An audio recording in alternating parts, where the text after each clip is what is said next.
আমরা এখানে আপাতত 20,000 মতো গাছ লাগাচ্ছি। সেন্ট মার্টিন আমাদের একটা ভালোবাসার জায়গা বা একটা অস্তিত্বের জায়গা এবং বাংলাদেশের একটা ঐতিহ্য এবং একটাই সেন্ট মার্টিন।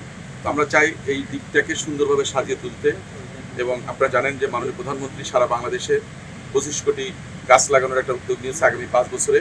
প্রতি বছর আমরা 5 কোটির উপরে গাছ লাগাতে হবে যাতে আমরা এই টার্গেটটা ফুলফিল করতে পারি। আজকে এখানে আমরা একটা ফলজ বৃক্ষ লাগালাম, আমাদের নারকেল গাছ, যেটা অত্যন্ত বড় একটা অর্থকরী ফসল আমাদের জন্য। আমরা বরিশালেও কিন্তু এই ধরনের গাছ লাগিয়েছি। তো আমরা উপকূলের যেখানে যে গাছটা উপযোগী সেটাই আমরা লাগাবো যাতে এখানে বেড়ে উঠতে পারে এবং এখানে পরিচর্যাটাও যেন কম করা লাগে, কারণ এখানে তো আসলে প্রাকৃতিক পরিবেশে বড় হবে। তো আমরা এখানে আপাতত 20,000 মতো গাছ লাগাচ্ছি। পরবর্তীতে আমরা বিবেচনা করবো যে আরও কোথায় কি জায়গা আছে সেগুলো নিয়ে আমরা কাজ করবো। এটা হচ্ছে এই মেইনলি দ্বীপের উপর অংশে লাগানোর জন্য। আর কোস্টাল বা অন্য এরিয়াতে হয়তো ম্যানগ্রোভ বা অন্যান্য প্রজাতি যেটা আছে সেটা আমরা হয়তো শীতকালেও লাগাতে পারবো বা অন্য সময় লাগাতে পারবো।